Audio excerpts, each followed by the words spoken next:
Bushra be be اور گنڈا پور وہاں سے فرار کیوں ہو گئے تھے سب کو چھوڑ کر, کارکنوں کو وہاں پر چھوڑ کر؟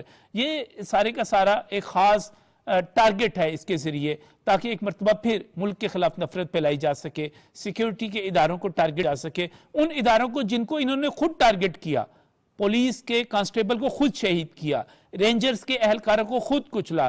یہ ساری صورتحال ہے کیا؟ یہ پروپیگنڈا ہو کیوں رہا ہے؟ اس پر بات کرنے کے لیے صہیب مرخوب صاحب سینئر صحافی ہیں, تجزیہ کار ہیں, ہمارے ساتھ یہاں پر اسٹوڈیوز میں موجود ہیں. صہیب صاحب السلام علیکم. وعلیکم السلام. صاحب 10 سوال کیے ہم نے, کیا جواب ہے؟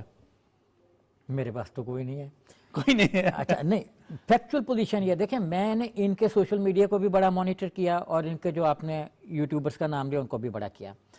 ابھی آپ دیکھیں کہ یہ خود ہی اپنی جو کل پرسوں سے انہوں نے خبریں دی ہیں آج ان کی تردید کی ہے, اور آج دوپہر کو جو انہوں نے خبریں دینا شروع کی ان کی انہوں نے یہاں پروگرام میں آنے سے پہلے جب میں دیکھ رہا تھا تو اس میں تردید کی ہے, اور انہوں نے اپنے گروپوں میں بھی یہ ڈالا ہوا ہے کہ آپ سنجیدہ ہو جائیں اور صحیح مستند خبریں دیں.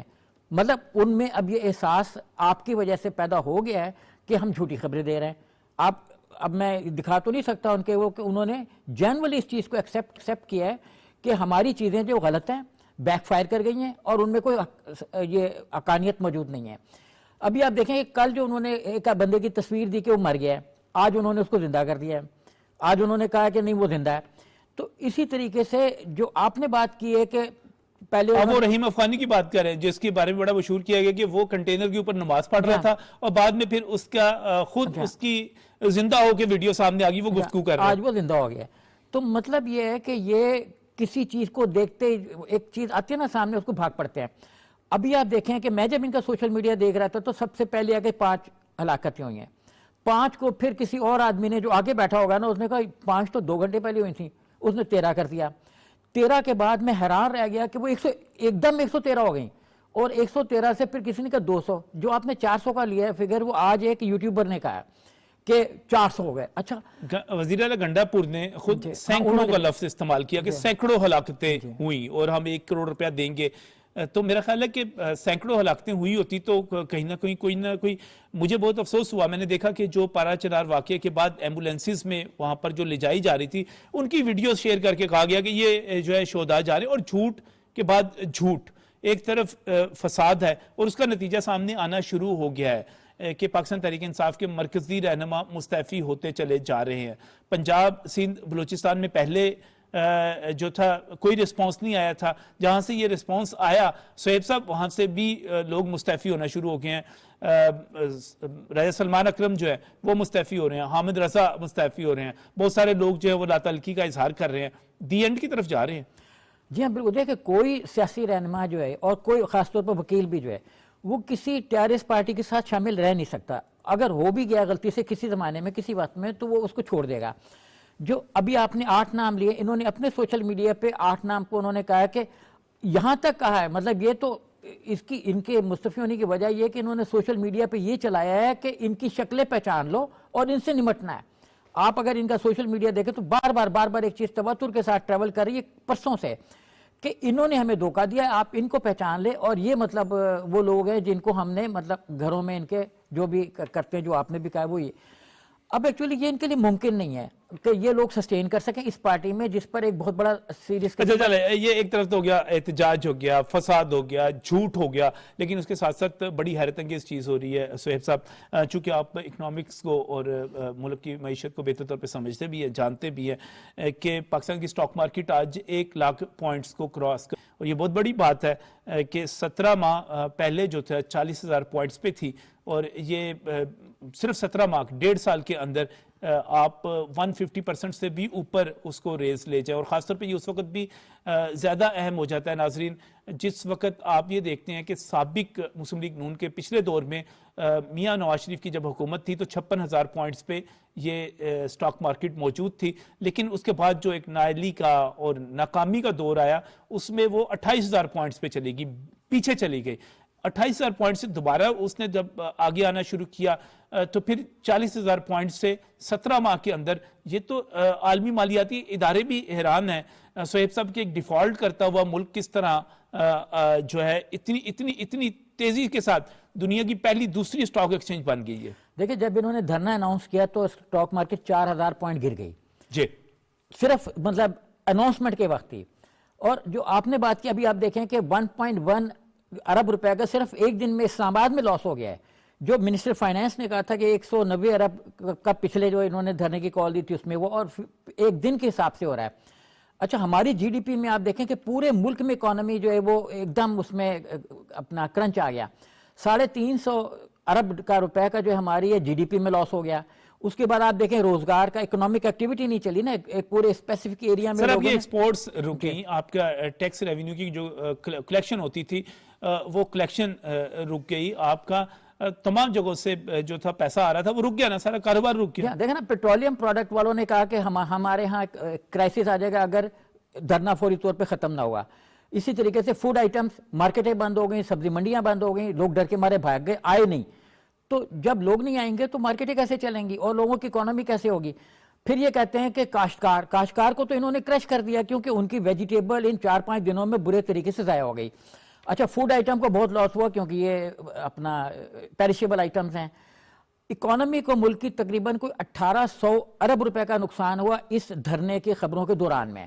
اکنامک ایکٹیویٹی کو یہ میں مطلب گورنمنٹ کے اور ریونیو کے، چونکہ میں خود بھی تھوڑا سا اس سے تعلق رکھتا ہوں، تو اس سارے ڈیٹے کو میں بڑے اس میں جی ڈی پی میں لوگوں کے اس میں پرچیزنگ میکنٹائز اس میں، اس کے بعد امپورٹ ایکسپورٹ میں اتنے کا لاس ہو گیا.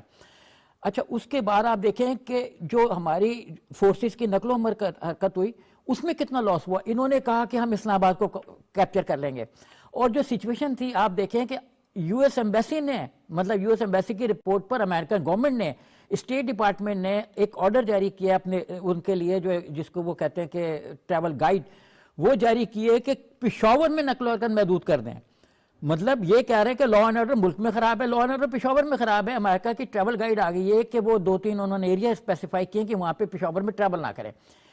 تو جب انہوں نے یہ کیا تو جو انویسٹرز آنے تھے وہ ویسے پرندوں کی طرح ہوتے ہیں، ڈالر ویسے ہی ایک فلائٹ. لیکن اس کے باوجود آپ دیکھیے کہ بیلاروس کے پریزیڈنٹ جو تھے اور ان کے ساتھ کوئی 65 رکنی وفد تھا جس میں ان کے وزراء تھے، جس میں ان کے ساتھ ان کے کاروباری افراد تھے. سید صاحب بڑا ہمیں پازیٹیو رسپانس ملا، ان کے ساتھ جو معاہدے ہوئے وہ اپنی جگہ پر کامیاب ہوئے، اور جیسے ہی دھرنا جو تھا اس کو ختم کیا گیا اور وہ بھاگ نکلے، اس کے ساتھ ہی اگلی صبح جو سٹاک مارکیٹ تھی وہ کہیں سے کہیں اس نے اپنا نہ صرف لاس پورا کیا بلکہ آگے نکلنے والے، اور آج اس نے 1 لاکھ پوائنٹ جو ہے عبور بھی کر لیے. ایسا بہت سارے لوگ یہ کہتے ہیں کہ سٹاک مارکیٹ کے فائدہ کیا، ہمیں عام آدمی کو فائدہ کیا. وہ کیوں نہیں سمجھتے کہ اس کا امپیکٹ جو ہے سرمایہ کاری پہ ہوتا ہے، بزنس بڑھتا ہے، لوگوں کا منافع بڑھتا ہے، کاروبار بڑھتا ہے. جب کاروبار بڑھتا ہے تو اس کے نتیجے میں ملازمتیں بڑھتی ہیں تو لوگوں کی اجرت بڑھتی ہے، ان کی تنخواہیں بڑھتی ہیں، لوگوں کو نئی اپرچونٹیز ملتی ہیں. کیوں نہیں سمجھتے یہ لوگ؟ اصل میں یہ بات وہ لوگ کہتے ہیں جو اسٹاک مارکیٹ کبھی گئے نہیں ہیں. لوگ اسٹاک مارکیٹ جائیں وہاں دیکھیں کہ پبلک انویسٹمنٹ کتنی زیادہ ہے. مطلب وہاں پہ لوگ جو مطلب ان کے ممبرز ہوتے ہیں اسٹاک مارکیٹ کے، ان کے علاوہ مطلب اس میں روزانہ ملینز کا جو ہے نا وہ ٹریڈ ہوتی ہے اس میں. اچھا بے تحاشا لوگوں کی اس میں انویسٹمنٹ ہوتی ہے. جو صرف 4000 کا جو میں نے فگر دیا کہ یہ مطلب ویریفائڈ فگر ہے، جب یہ ڈوبا ہے تو اس سے مطلب ہزارہا لوگ ڈوب گئے ہوں گے. کسی کے اپنا بچوں کی فیسیں دینی ہوں گی، کسی نے خود اپنی فیسیں دینی ہوں گی، کسی نے اپنے اور ایکسپینڈیچرز کرنے ہوں گے، تو یہ ان کے ڈوبے ہیں. اچھا اسٹاک مارکیٹ بیرو میٹر ہوتی ہے ملک کی اکانومی کا. آپ دیکھیں کہ آپ جاپان کی نکائی کی بات کرتے ہیں، آپ فرینکفرٹ کی مارکیٹ کی بات کرتے ہیں، امریکہ کی مارکیٹ کی بات کرتے ہیں. یہ جو بڑی بڑی اسٹاک مارکیٹس ہیں یہ بیرو میٹرز ہیں کہ ملک میں انویسٹمنٹ ہونی ہے کہ نہیں ہونی ہے. اگر اسٹاک مارکیٹ گزشتہ اپنا نواز شریف اور شہباز شریف کے دور میں 60,000 کا اس میں اضافہ آیا ہے تو اٹ مینس کہ جو اسٹیبلٹی ہے ملک کے اندر اکانومی کی وہ بہت زیادہ ہے. اسٹاک مارکیٹ چونکہ بہت سینسیٹیو ہوتی ہے، اس پہ اگر آپ تھوڑا سا بھی کچھ ذرا سا بھی ملک کے اندر کوئی اپنا نیگیٹو چیز ہوگی تو مارکیٹ کریش کرنا شروع ہو جاتی ہے. آپ دیکھیں کہ جب ٹرمپ کے الیکشنز ہو رہے تھے اس وقت بھی مارکیٹ برے طریقے سے کریش کرنا شروع ہو گئی تھی کہ پتہ نہیں کون آئے گا کون نہیں آئے گا. جو کچھ مارکیٹیں تھیں یورپ کی مارکیٹ کریش. اچھا اب دیکھیں کہ یہ مارکیٹ اس کی بیس پہ ہی پاکستان میں انویسٹمنٹ ہونی ہے. یہ جو لوگ کہتے ہیں نا کہ اپنا کہ فائدہ کیا ہے، ملینز کا فائدہ ہے. لوگوں نے گھر بیٹھے پہ دیکھیں، مجھے ابھی بھی ایک امریکہ گئے ہوئے ان کے جو اپنا انویسٹمنٹ تھی انہوں نے کیپکو میں کی بھی تھی، اس کے ابھی بھی اسٹاک مارکیٹ کے جو شیئرز ہیں ان میں ان کے پیسے آتے ہیں. تو اسٹاک مارکیٹ میں ہزار ہاں نہیں بلکہ لاکھوں لوگ ہیں جن کی انویسٹمنٹ ہے، لاکھوں خاندان ہیں جو اسٹاک مارکیٹ کی انویسٹمنٹ پہ آپ بالکل سید صاحب بالکل درست بات کر رہے ہیں کہ یہ ایک براہ راست سرمایہ کاری جو ہے اس کا نفع نقصان اپنی جگہ پہ ہے، لیکن ناظرین اس کے ساتھ ساتھ ایک اور بڑا جو فائدہ اور نقصان یہ ہوتا ہے کہ جب سرمایہ کاری کی بڑھتی ہے اور سرمایہ کار کو منافع ہوتا ہے تو اس کے نتیجے میں انڈسٹری بڑھتی ہے، انڈسٹری گرو کرتی ہے۔ یہ کن کے وہاں پر حصص ہیں؟ وہ صنعت کاروں کے ہیں، صنعتوں کے ہیں۔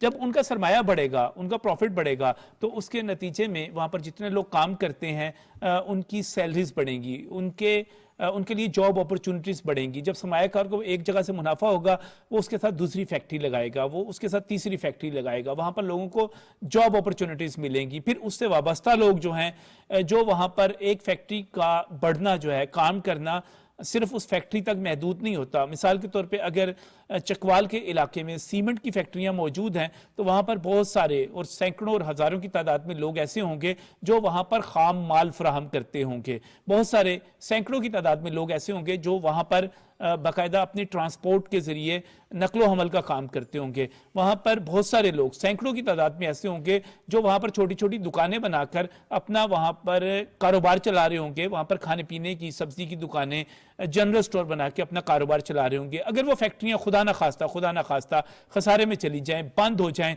تو نہ صرف وہاں پر ملازمین پہ کٹ لگے گا، مالکان کا تو ایک نقصان ہونا ہی ہونا ہے، ملازمین پہ کٹ لگے گا، ان ملازمین پہ کٹ لگنے کے بعد فیکٹری کے بند ہونے کے بعد وہ باقی تمام کاروبار بھی بند ہو جائیں گے۔ تو یہ سارا کچھ مل کے چلتا ہے، لہذا جو لوگ یہ کہتے ہیں کہ سٹاک مارکیٹ میں سرمایہ کاری بڑھنے سے یا وہاں پہ پروفٹ بڑھنے سے، اعتماد بڑھنے سے عام آدمی کو فائدہ نہیں ہوتا، وہ بالکل غلط کہتے ہیں۔ کیوں سیف صاحب غلط کہتے ہیں؟ بیس لیس ہے نا، میں نے تو بات کی مائکرو لیول کی، جی آپ بات کریں میکرو اکنامکس کی کہ مطلب بڑا انویسٹر ہے اس کو بھی فائدہ ہو رہا ہے۔ میں بات کر رہا ہوں جو لوگ کہہ رہے ہیں نا کہ جیسے آپ نے شروع میں اپنے انٹرو میں کہا کہ اس کا کیا فائدہ ہوگا عام آدمی کو، تو اس پہ بات کی ہے کہ اصل فائدہ عام آدمی کو ہی ہو رہا ہے۔ باقی تو ظاہر ہے جب انڈسٹری لگے گی تو اس کے بڑی ڈائمینشنز ہوتی ہیں، اس سے بہت سی چیزیں مطلب جو ایک اکانومی ہے بڑی اسٹیبلٹی کی طرف جاتی ہے۔ صحیح، آپ نے دونوں چیزوں کی یہاں پر کر گئی۔ اس وقت جو ہے فیڈرل منسٹر کیسر احمد شیخ ہمارے ساتھ ٹیلی فون لائن پر موجود ہے۔ کیسر صاحب کی طرف چلتا ہوں۔ کیسر صاحب السلام علیکم۔ وعلیکم السلام جی۔ کیسر صاحب ایک بڑی ڈیولپمنٹ ہوئی، پاکستان سٹاک مارکیٹ جو ہے 1,00,000 پوائنٹس کو عبور کر گئی، اور یہ اس وقت ہوا جب اس سے پہلے دھرنا ہو رہا تھا، سیاسی عدم استحکام تھا۔ اس کے باوجود اس کامیابی کو ایک بڑی کامیابی سمجھا جا رہا ہے اور ہے بھی۔ آپ کس طرح دیکھتے ہیں اس کو؟ جی دیکھیے، اسٹاک ایکسچینج جو ہے وہ اکانومی کا ہر جگہ پہ انڈیکیٹر ہوتا ہے۔ وہ دیکھیے ان کی پرائسز ہیں، جو فیکٹریز لگی ہوئی ہیں، جو ادارے ہیں پاکستان میں، ان کے ریٹس ہوتے ہیں، ان کے شیئر کی ویلیو ہوتی ہے۔ 17 مہینے میں کوئی 142% اسٹاک ایکسچینج بڑھا ہے، اور پوری دنیا میں دوسرے نمبر پہ ہمارے اسٹاک ایکسچینج کی پوزیشن ہے اس سال۔ تو یہ ایک بہت بڑی کامیابی ہے، کیونکہ ایک طرف تو پاکستان کی اکانومی کو کہا جاتا ہے کہ نہیں جی اس میں کوئی ہے نہیں، یہ تو ڈیفالٹ ہو رہی ہے، اور اس میں اتنے بڑے ہر ایک کو، چھوٹے کو، بڑے کو، درمیانے کو، ہر ایک کو پروفٹ میں کوئی بھی انویسٹ کر سکتا ہے اسٹاک ایکسچینج میں، اور بہت ہیوج انویسٹمنٹ ہے۔ اور پاکستان کے اسٹاک ایکسچینج سے لوگوں کو جو توقع مل رہی ہے تو پاکستان میں فردر انویسٹمنٹ ہوگا۔ اگر یہاں اسٹاک ایکسچینج میں بڑھتے ہیں کسی کمپنی کے شیئر تو فارنر بھی یہ شیئر خرید رہے ہیں، اور پھر فارنر کو بھی یہ ہو رہی ہے کہ ان کی باٹم لائن کو بھی بہت اچھی ہے، تو وہ یہاں کے پاکستان میں انویسٹ کرے۔ تمام جو انویسٹرز ہیں وہ بڑی دیکھ رہے ہیں جو زمین سے کہ ایک طرف تو آپ کہا یہ جا رہا ہے نہیں جی کہ پاکستان میں حالات جو ہے وہ دہشت گردی ہو رہی ہے، لیکن اس کے باوجود اسٹاک اتنا بڑھ رہا ہے اور قیمتیں اتنی آگے بڑھ رہی ہیں، اور پروفٹ جتنے باٹم لائن پروفٹ جتنے بڑھ رہے ہیں، تو پاکستان میں واقعی ہی اس وقت اپرچونٹی ہے تمام لوکل ہمارے ڈومیسٹک لوگوں کو، لوکل چھوٹا بڑا درمیانہ اور بڑے تاجر اور انڈسٹریلسٹ کو، انڈیویجول کو اس میں اور فردر انٹرسٹ لینا چاہیے۔ کیسے صاحب یہ بتائیے گا، یہ جو اس تمام کامیابی کو نگیٹ کرنے کے لیے، اس کی نفی کرنے کے لیے کہتے ہیں جناب عام آدمی کو اس سے کیا فرق پڑے گا، اس سے کیا فائدہ ملے گا، یہ پروپیگنڈا اور یہ بات کی جاتی ہے، اس کے بارے میں کیا کہیں گے؟ یہ جو بندہ کہتا ہے نا اس کا میرے خیال میں بزنس سے یا اکانومی سے کوئی تعلق ہی نہیں. مجھے کوئی بزنس مین یا کوئی ہی اکانومی والا بندہ جو کہ معیشت کو سمجھتا ہو. دیکھیے ایک آدمی کے پاس 1 لاکھ روپے ہے, وہ 1 لاکھ روپے سے اسٹاک خرید لے گا. چھوٹے سے کیا مراد ہے؟ یہ بینکوں میں اتنے ہیوج ڈپازٹ پڑے ہیں. یہ کس کے ہیں؟ صرف بڑے انڈسٹریلسٹ کے ہیں؟ ہر ایک کے ہیں نا. ایس ایم ایز کے سب سے زیادہ ڈپازٹ ہوتے ہیں. اور وہ جا کے اگر اسٹاک میں جو روزانہ اتنی انویسٹمنٹ بڑھ رہی ہے اور لوگوں کو فائدہ ہو رہا ہے, اور سب اس سے مستفید ہو رہے ہیں, اور کسی کو کوئی روکا تو نہیں ہوا. کوئی بندہ بھی انڈیویجول جا کے اسٹاک کی خریداری کر سکتا ہے. تو اس لیے یہ تو ایک ایسا بات ہے جس کا کوئی لاجک یا کوئی دلیل نہیں. بالکل صحیح, بالکل صحیح. بہت بہت شکریہ کیسر احمد شیخ صاحب ٹیلی فون لائن پر آنے کے لیے اور چیزوں واضح کرنے کے لیے. سید صاحب اگر جی دیکھیں, جتنی بھی بڑی کمپنیز ہیں اور جتنے بھی بڑے گروپس ہیں جو مطلب منی کو مینیج کر رہے ہیں, مینیجرز ہیں, اب جیسے فائنینشیل گروپس ہیں یا انشورنس کمپنیز ہیں جیسے اسٹیٹ لائف ہے جس کا 500-600 ارب روپے کا پروفٹ پر ایئر ہوتا ہے. اچھا, اب یہ کہاں سے کما رہے ہیں, یہ کہاں پہ انویسٹمنٹ کر رہے ہیں؟ انشورنس کمپنیز کا 50-60% پیسہ انہی شیئر مارکیٹ میں لگا ہوا ہے, اور اگر شیئر مارکیٹ اوپر گئی ہے تو جس کو بھی مطلب پریمیم یا جو بھی ملے گا انویسٹمنٹ, وہ اس وقت کم و بیش 30-40% بڑھ گیا ہوگا. تو یہ یہ جو کچھ بھی ملے گا پاکستان کو ملے گا, پاکستانیوں کو ملے گا, پاکستان کی جی ڈی پی بڑھے گی, پاکستان کی دولت بڑھے گی, پاکستانیوں کا جو ہے کمانا بڑھے گا. ہم پتہ نہیں کیوں بڑے پکا سمو بنا کے کہہ دیتے ہیں کہ جناب اس میں تو عام آدمی کو کوئی فائدہ نہیں ہے, اور عام آدمی جو ہے وہ اکانومی کی طرف دیکھ رہا ہوتا ہے. تو اگر اس وقت میں بڑا سادہ سا سوال کرتا ہوں کہ اگر اس وقت اس سے عام آدمی کو فائدہ نہیں ہے تو کیا عام آدمی کو فائدہ اس وقت تھا جب کرپشن کی وجہ سے, نااہلی کی وجہ سے اور بد انتظامی کی وجہ سے پاکستان کی سٹاک مارکیٹ 56,000 سے 28,000 پہ چلی گئی تھی؟ آپ اس کو اتنا پیچھے لے گئے تھے, اس وقت فائدہ ہو رہا تھا. تو یہ تو بڑی عجیب بات کی جاتی ہے کہ پاکستان خوش نہیں ہوتے پاکستان کو ترقی کرتے دیکھ کے. دیکھیے, بڑی بدقسمتی کی بات ہے کہ جب ایک پروجیکٹ بنا میٹرو بس کا, یہ کہا گیا کہ یہ تو جنگلہ بس ہے, فلان بس ہے, اور آپ جا کے دیکھیں اس وقت اس میں جس کو کہتے ہیں نا تل دھرنے کی جگہ نہیں ہوتی. اچھا, جب شروع ہوئی اورینج ٹرین بڑی ہوئی, میں نے خود اس پہ بہت دفعہ ٹریول کیا ہے, لیکن اس سے اچھا مطلب ٹریول میں نے نہیں کیا, اپنے گاڑی پہ بھی نہیں کیا. انٹرنیشنل سٹینڈرڈز کے پہ ہے. تو مطلب یہ کہنا جو بھی پبلک کے لیے چیز بنتی ہے اس پہ کہتے ہیں کہ جی عام آدمی کا کیا فائدہ ہے. اسٹاک مارکیٹ کے چڑھنے کا مطلب یہ ہے کہ آپ کے سارے انویسٹمنٹ گروپس چڑھ گئے, آپ کے بینکنگ کا جو پیسہ ہے ایک خاص اماؤنٹ وہ اس میں اس کو پروفٹ بڑھ گیا, آپ کی بینکنگ انڈسٹری اسٹیبل ہوگی, کیونکہ اس وقت جو پراپرٹی ہے وہ اس میں سلمپ ہے کیونکہ کچھ ایسے ہیں. اب یہ ہے کہ یہ چیزیں اس کو ہم ایزیوم ہی نہیں کر سکتے کہ اسٹاک مارکیٹ اوپر جائے گی تو کہ اس سے ملک میں انویسٹمنٹ نہیں بڑھے گی اور اس سے عام آدمی کا فائدہ نہیں ہوگا. یہ تو جو کہہ رہے ہیں انہوں نے منسٹر صاحب نے بالکل صحیح کہا کہ یہ میری حماقت ہے کہ اس کو پتہ ہی نہیں ہے کہ مطلب انویسٹمنٹ ہوتی کیا ہے, اور جو فارن انویسٹرز ہیں وہ ان کے نزدیک کیا چیز ہے کہ کس چیز پہ ہم دیکھ کے انویسٹمنٹ کریں. اچھا, یہ کوئی اکلوتی چیز نہیں ہے, یہ کوئی تنہا چیز نہیں ہے کہ یہ آپ کی اسٹاک مارکیٹ اوپر جا رہی ہے. اس کے ساتھ ساتھ آپ کی شرح سود کم ہو رہی ہے اور مسلسل کم ہوتی چلی جا رہی ہے. ابھی تو یہ امکان ظاہر کیا جا رہا ہے کہ 22% سے 15% پہ آئی ہے. یہ سب یہ اس سے بھی نیچے جانے کی گنجائش رکھتی ہے, اتنی اس میں صلاحیت آ گئی ہوئی ہے. مالیاتی خسارہ آپ کا ختم ہو رہا ہے, آپ کی برآمدات میں اضافہ ہو رہا ہے, آپ کے زر مبادلہ کے ذخائر جو ہیں وہ بڑھتے چلے جا رہے ہیں. تو یہ ساری چیزیں مل کے ایک پکچر پیش کر رہی ہیں. دیکھیے, ہمارا پرابلم کیا تھا کہ ہم نے نئی منڈیاں تلاش نہیں کی تھیں, اور ویلیو ایڈڈ کموڈیٹیز جو سرتاج عزیز صاحب اپنے زمانے سے کہہ رہے تھے جب وہ منسٹر فائنینس تھے, تو وہ اس وقت سے کہہ رہے تھے کہ ہمیں ویلیو ایڈیشن کی طرف جانا چاہیے اور ہمیں نئی منڈیاں تلاش کرنی چاہیے اور نئی کموڈیٹیز تلاش کرنی چاہیے. ہم نے اپنے اس دور میں اور نواز شریف نے پچھلے دور میں, اس دور میں, اور تو یہ نئی منڈیوں کی طرف ایمفسائز کیا. آپ دیکھیں کہ ہم جو ہمارا بہت زیادہ ایمفسس ہے یورپین اور ان کے مارکیٹوں پہ, اب ہم افریقی ممالک کی طرف بھی جا رہے ہیں اور مڈل ایسٹ پہ بھی ہم زیادہ زور دے رہے ہیں. آپ دیکھیں کہ کیا ہم سوچ سکتے تھے کہ بیلاروس کے ساتھ جو ہے اتنے بڑے ہمارے ایگریمنٹ ہو سکتے ہیں, MOUs سائن ہو سکتے ہیں, آگے کی طرف بڑھ رہے ہیں. جی ہاں بالکل. مڈل ایسٹ میں 3 ملکوں کے ساتھ ہمارا کوئی 60-65 بلین ڈالر کے MOUs ہیں, اس کے بعد بیلاروس کے ساتھ ہیں, اس کے بعد ابھی اور بھی ملکوں کے ساتھ ہوں گے. اور یہ نہیں ہے کہ یہ کوئی جیسے ایک آن گوئنگ پروسیس ہے. بہت بہت شکریہ صاحب صاحب تشریف لانے کے لیے. اور جو آپ کو مایوس کرنا چاہتا ہے, جو آپ کو پاکستان سے نا امید کرنا چاہتا ہے وہ آپ کا دشمن ہے. یہ بات آپ ذہن میں رکھ لیجئے. اور پاکستان بہت بہتری, آج وزیر اعظم نے جو خطاب کیا اس میں انہوں نے واضح طور پہ کہا کہ پاکستان الحمدللہ بہت بہتری کی طرف جا رہا ہے, بہتر سمت میں جا رہا ہے, اور ہمیں نظر آ رہا ہے کہ آنے والے دنوں میں پاکستانیوں کے دن جو ہے بہت اچھے ہوں گے. بہت سارے بات کرتے ہیں مہنگائی کے حوالے سے. ہو سکتا ہے آپ کو, بہت سارے دوستوں کو مہنگائی لگتی اور یہ لگ بھی سکتی ہے, لیکن مہنگائی کا حل جو ہے وہ یہی ہے کہ آپ کی سٹاک مارکیٹ بڑھے, آپ کی کمائی بڑھے, آپ کی انکم بڑھے. جب آپ کی جیب میں پیسے موجود ہوں گے تو پھر آپ کو چیزیں مہنگی نہیں لگیں گی. چیزیں اس وقت مہنگی لگتی ہیں جب ہماری جیب میں پیسے نہیں ہوتے, ہماری انکم کم ہو رہی ہوتی ہے, ہماری سٹاک مارکیٹ نیچے گر رہی ہوتی ہے, ہمارے ضرورت کے ذخائر نیچے گر رہے ہوتے ہیں, ہماری ملازمتیں ختم ہو رہی ہوتی ہیں, ہمیں اچھی ملازمتیں نہیں مل رہی ہوتی, ہمارے کاروبار ختم ہو رہے ہوتے ہیں.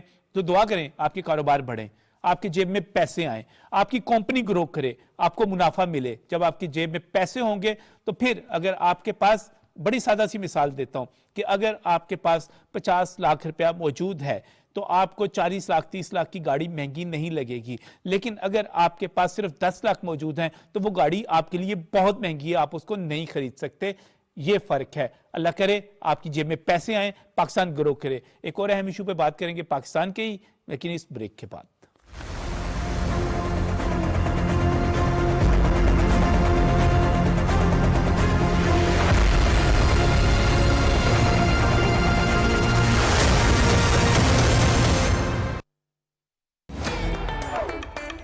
ایک روشن کل کے لیے جاگو آج, ہر روز ایک نیا دن, ایک نیا آغاز, ایک نئی ابتدا, صحت مند باتیں اور تندرست مشورے, شاندار لوگ, جاندار باتیں, آپ کے ہر دن کو خاص بنانے کے لیے, من چاہے مہمانوں سے آپ کو ملوانے کے لیے, رائزنگ پاکستان ایک نئے انداز میں, کچھ نئے دوستوں کے ساتھ ہم لا رہے ہیں آپ کے لیے.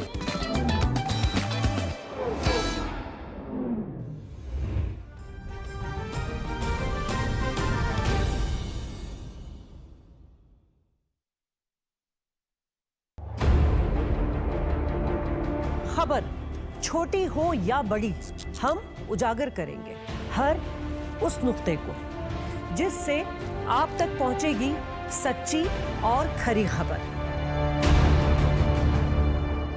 سیاست, معیشت, اقتدار کے ایوانوں سے لے کر عوام کے ذہنوں تک.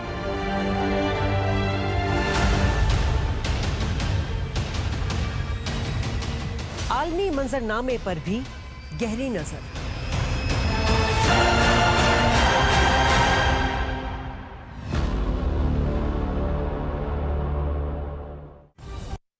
ہمیشہ کی طرح پی ٹی وی نیوز پر ذمہ دارانہ صحافت اور حالات حاضرہ کی پروقار روایات لیے ہم لا رہے ہیں آپ کے لیے خبر اور تجزیے کا ایک نیا اور منفرد انداز, صحافتی تحقیق کے جدید اسلوب لیے, اختلاف رائے توازن کے ساتھ, نئی شروعات ایک منطقی پیغام کے ساتھ. جھوٹ پہ لگے گی سچ کی ضرب, بے نقاب ہوگا جھوٹا بیان, تنقید ہوگی شائستگی سے, اور تجزیات اعتدال سے. ترش حقائق میں ہوگا طنز بھی مزاح بھی. حالات حاضرہ جدت کے ساتھ, صرف پی ٹی وی نیوز پر.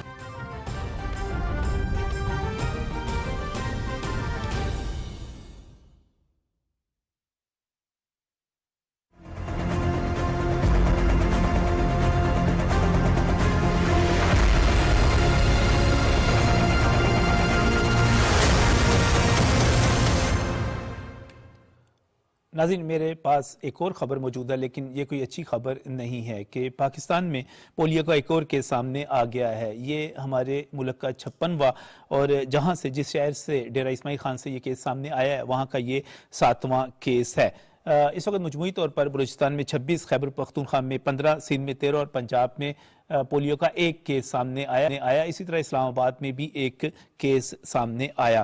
جب ہم حکومت کی طرف دیکھتے ہیں اور یہ دیکھتے ہیں کہ حکومت اس سلسلے میں سر توڑ کوششیں کر رہی ہے کہ پولیو پر قابو پا سکے, اور پولیو ورکرز کی بھی بہت بڑی تعداد بچوں کو پولیو کے قطرے پلانے کے لیے ان کے گھروں میں جاتی ہے. تو وہ کیوں جاتی ہے؟ وہ یہ ہے کہ پولیو جیسے مرض پر قابو پایا جا سکے.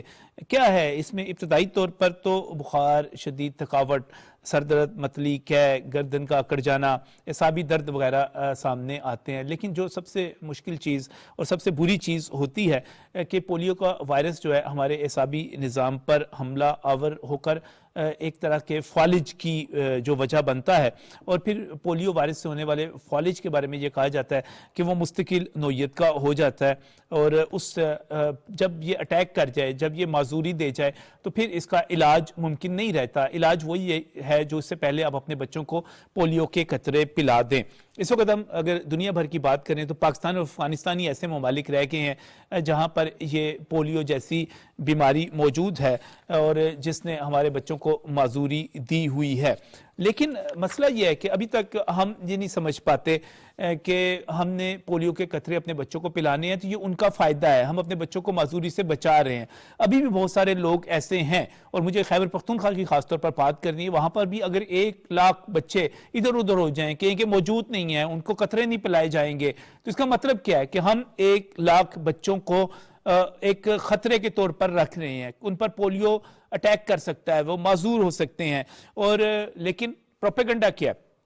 پروپیگنڈا یہ ہے کہ پولیو کے جو قطرے ہیں وہ غیر اسلامی ہیں، اسلام منع کرتا ہے. جی بالکل، اس کے نتیجے میں مسلمانوں کے بچے پیدا ہونے بند ہو جائیں گے، مسلمانوں کی افزائش جو ہے نسل کی وہ رک جائے گی، یہ کہا جاتا ہے. یہ کہا جاتا ہے کہ جب آپ پولیو کے قطرے پلائیں گے تو وہ صحت کے لیے اچھے نہیں ہیں، وہ آپ کو متاثر کریں گے. یہ غیر اسلامی بھی ہیں اور مضر صحت بھی ہیں. اب اس میں کس نے لوگوں کو جا کر بتانا ہے؟ ہمارے ڈاکٹرز نے بتانا ہے، ہمارے علماء کرام نے بتانا ہے کہ بھائی ایسی بات نہیں ہے. آپ خود سوچیں، آپ کا ایک پیارا سا پھول سا معصوم سا بچہ ہے آپ کے سامنے بیٹھا ہوا ہے، اور آپ کی اس ہٹ درمی کی وجہ سے، لا علمی کی وجہ سے اگر وہ پولیو کا شکار ہو جاتا ہے، معذور ہو جاتا ہے، ساری عمر وہ آپ کو بد دعائیں دے گا، آپ کو اپنا مجرم سمجھے گا. یہ کیا صورتحال ہے؟ اس پر بات کریں گے آج کے پروگرام میں.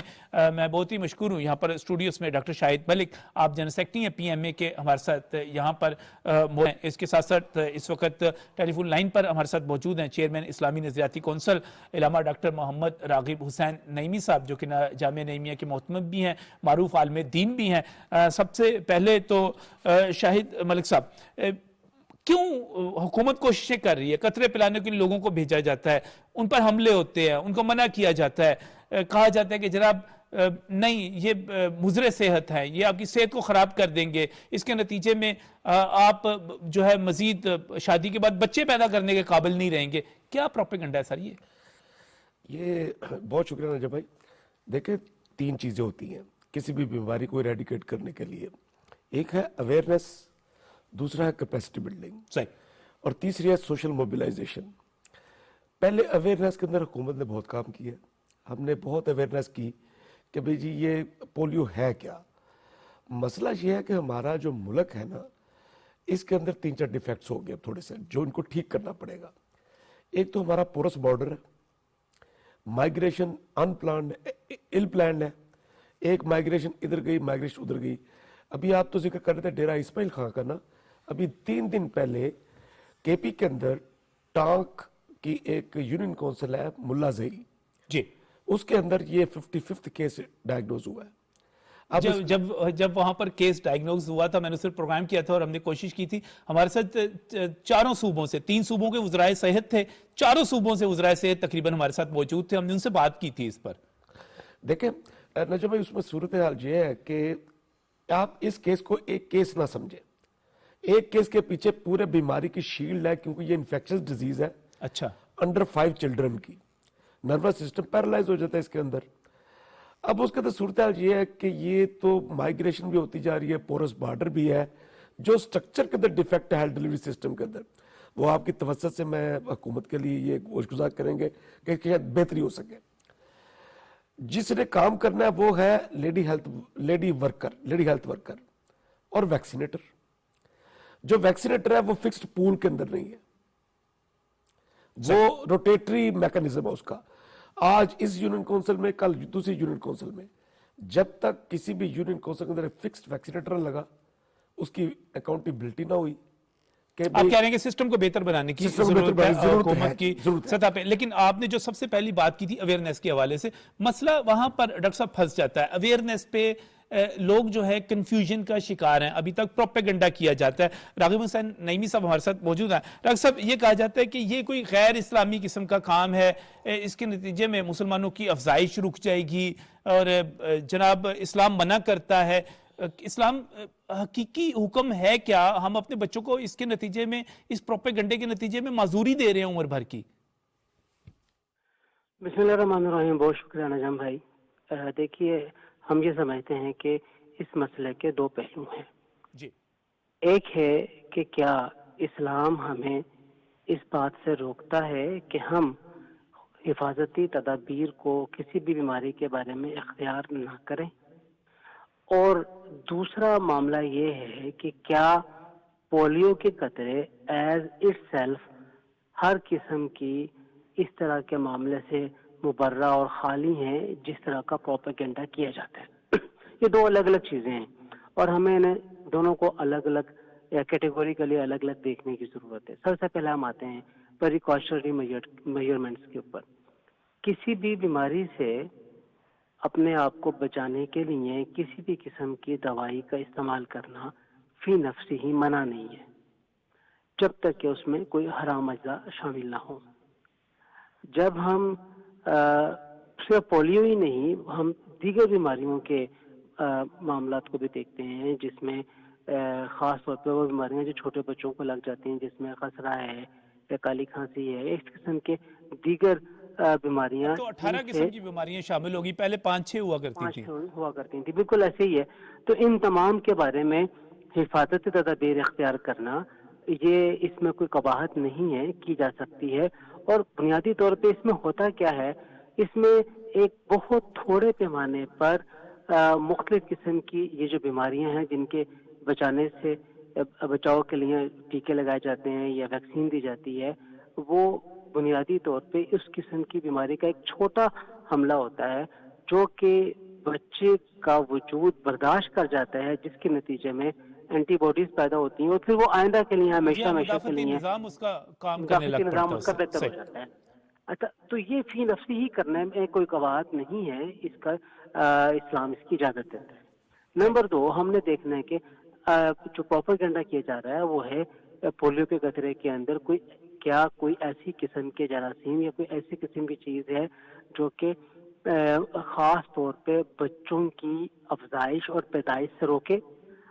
میرا نہیں خیال کہ اس میں کسی بھی قسم کی کوئی ایسا ایلیمنٹ موجود ہے، اور اس کے بارے میں تحقیقات پروپیگنڈا، یہ میں ڈاکٹر صاحب سے بھی پوچھوں گا، لیکن ایک اور راغب صاحب پروپیگنڈا کیا جاتا ہے کہ اس میں استغفر اللہ کوئی حرام جانور جو ہے اس کا گوشت ڈال دیا، اس کے قطرے ڈال دیے، اس کا مادہ ڈال دیا، کچھ اس قسم کی بات بھی کی جاتی ہے.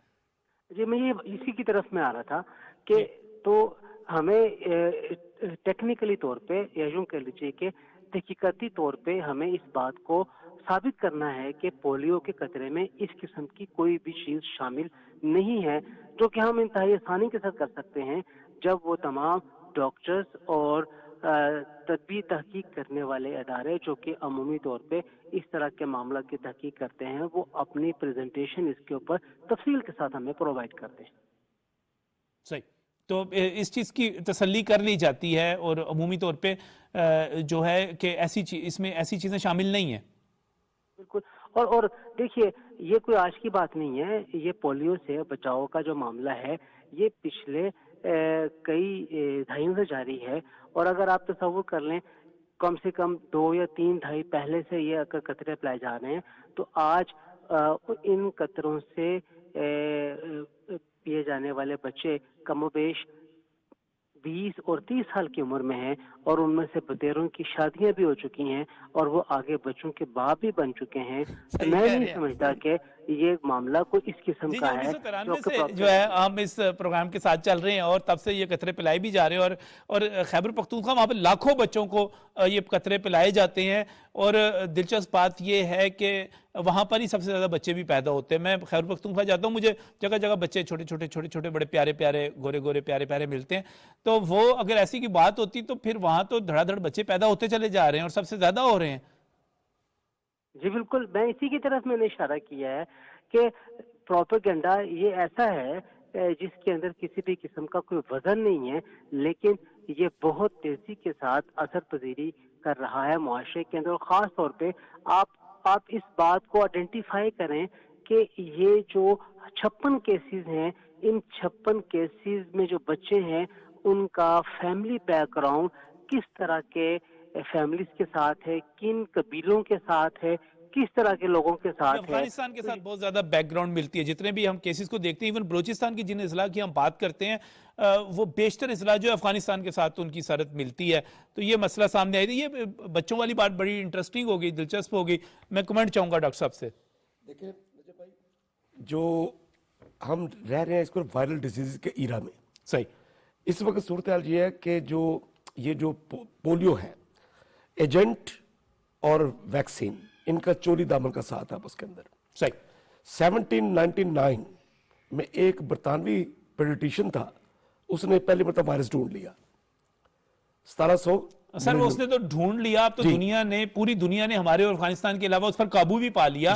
اب آ جائیں اس کے اوپر کہ سر یہ پروپیگنڈا, میں آپ کو بار بار کہہ رہا ہوں کہ یہ پروپیگنڈا, اس کی حقیقت کیا ہے؟ کیا یہ قطرے فیملی پلاننگ کے لیے استعمال ہو سکتے ہیں کہ بچوں کو چھوٹی عمر میں پلا دیے جائیں, اس کے نتیجے میں فیملی پلاننگ ہو جائے؟ ٹوٹلی یہ ایک ریومر ہے, ربش بات ہے, جہالت کی بات ہے. اور دوسری بات, کیا یہ بات, چونکہ آپ پی ایم اے کے جنرل سیکرٹری ہیں اور پی ایم اے ان طرح کی چیزوں کی تحقیق پہ بڑی نظر رکھتا ہے, اس میں کوئی ایسے ایلیمنٹس ہو سکتے ہیں پاکستان میں آنے والی ویکسین میں کہ اس میں خدا نہ خواستہ کوئی سور کا گوشت شامل کر دیا گیا ہو, اس کے کوئی اجزاء, یہ حرام ہے جی, یہ کیا یہ ممکن ہے کہ پاکستان ایسی ویکسین لائے, یہاں پر آئے؟ پاسبلی نہیں, پاسبلی نہیں. کوسچن آؤٹ آف لاجک ہے. کیونکہ دیکھیں 160 سال لگے اس ویکسین کو بنانے کے اندر. او پی وی, اورل پولیو ویکسین, 79 میں وائرس ڈھونڈا اور 1960 کے اندر یہ اس کی ویکسین ملی. صحیح. اور اس کے اندر پوری ریسرچ چلتی رہی اس کی. اور صرف ہم تو نہیں ہے نا سر, پوری دنیا میں باقی اسلامی ممالک جو ہیں یہ تمام جگہوں پر استعمال ہو. یہی میں راغب صاحب کی طرف بھی جاؤں گا. راغب صاحب, یہ تو پوری دنیا میں اسلام, اگر ہم بات کرتے ہیں کہ ہم اور افغانستان جو ہیں اس کا شکار رہ گئے ہیں, تو دنیا کے باقی اسلامی ممالک میں بھی تو یہ احتیاطی تدابیر استعمال کی جا رہی ہوں گی ساری کی ساری. آپ ایران چلے جائیں, ترکی چلے جائیں, سعودیہ چلے جائیں, ملائیشیا چلے جائیں, تمام جگہوں پر. جی یہی تو بڑی بدقسمتی ہے کہ دیگر اسلامی ممالک میں ہمیں ڈھونڈے سے کوئی ایسا ملک نہیں ملتا ہے جہاں پہ پولیو کا ایک بھی کیس پورے سال کے اندر نظر آ جائے. پوری دنیا میں پولیو ختم کر دیا گیا ہے. وہ ممالک جو کہ افریقہ کے دور دراز کے جنگلی ممالک کہلاتے ہیں, جہاں پہ بہت زیادہ قبائلی سسٹم موجود ہے, وہاں پر بھی آج ہمیں پولیو نظر نہیں آ رہا ہے. یہ بات صرف اور صرف پاکستان یا افغانستان یا شاید کوئی ایک آدھ ملک اور ہو جہاں پہ یہ معاملہ موجود ہو, میں نہیں سمجھتا. سوڈان, صومالیہ وغیرہ ہم سے آگے نکل گئے ہیں سارے کے سارے. راغب صاحب, یہ پھر پروپیگنڈا ہوتا کیوں ہے, کیوں کرتے ہیں؟ اور اس میں ہمارے بعض دینی حلقوں کے لوگ بھی شامل ہوتے ہیں. جی بالکل, یہ ایسے حلقے ہیں جو کہ مکمل طور پہ صرف اور صرف دینی تعلیم کے اوپر یقین رکھتے ہیں, اور وہ مغرب کی طرف سے آئی ہوئی ہر چیز کے انکاری ہوتے ہیں. لیکن بڑی مزے کی بات یہ ہے کہ جب موبائل کا استعمال کرنا ہوتا ہے سب سے آگے ہوتے ہیں, دیگر سہولیات کا استعمال کرنا ہوتا ہے سب سے آگے ہوتے ہیں ان کو استعمال کرنے میں. لیکن جب طب کی باری آتی ہے تو وہ پھر ٹریڈیشنل میتھڈ کے اوپر چلے جاتے ہیں جو کسی بھی طور پہ آج کے زمانے کے اندر ویلڈ نہیں ہے. میں یہاں پر چونکہ اویئرنیس کے حوالے سے بات کرنا چاہ رہا ہوں, بار بار کرنا چاہ رہا ہوں. ڈاکٹر صاحب, ہم اپنے بچوں کو پولیو کے قطرے نہیں پلائیں, بہت سارے لوگوں کو پتا ہوگا, بتائیں اس کا رزلٹ کیا نکلے گا؟ اس کا رزلٹ سیدھی بات ہے جی کہ یہ نروس سسٹم کی ڈیزیز ہے. اچھا. اور انڈر 5 بچہ اس کا 90% ولنریبل ہے. ایج کوئی بھی امیون نہیں ہے بیماری کے ساتھ, مگر انڈر 5 بچے کے اندر یہ وائرس چلا گیا, ایک اسپیسیفک وائرل لوڈ اس کا ہوا, اس کے بعد پیرالسس ہے, اور یہ نو کیور. ابھی اس وقت بھی جو 24 اکتوبر کو دن گزرا پولیو کا, ان کی پوری دنیا کے اندر 192 کنٹریز کے اندر ہم نے شروع کیا تھا یہ پروگرام ایریڈیکیشن کا. ایریڈیکیشن اس طرح ہوئی کہ 3 سال زیرو رپورٹنگ کرنی ہے آپ نے. آپ کا اگر پاکستان آج زیرو جائے, اگلے سال بھی زیرو, تیسرے سال بھی زیرو. پچھلے 2-3 سال بڑے اچھے گزرے تھے, یہ اس سال پھر دوبارہ مسئلہ مائگریشن پورس بارڈر. کیونکہ اگر ایک جو نان ویکسینیٹڈ بچہ ہے وہ تو بم ہے. اچھا جی,